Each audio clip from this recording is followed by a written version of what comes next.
Viewers, আসসালামু আলাইকুম, welcome to my another video. আমি এখন বানাবো নোয়াখালীর রসুন মরিচের বিখ্যাত ভর্তা।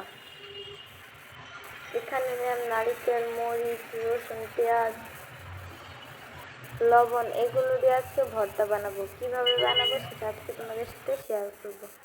এখন মরিচ বেটে নিব। আপনাদের বাসায় যদি কারেন্ট না থাকে, গ্যাস না থাকে, তাহলে ঝটপট এই ভর্তাটি বানিয়ে নিতে পারবেন।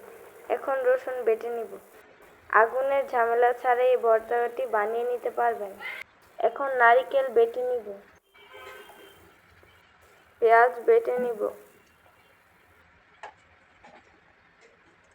লবণ দিয়ে দিব, ভালোভাবে মিক্স করে নিব। আপনারা দেখতে পাচ্ছেন ভর্তাটা দেখতে অনেক সুন্দর হয়েছে। কেমন হয়েছে তা আপনারা আজকে জানাবেন কমেন্ট বক্সে। আল্লাহ হাফেজ।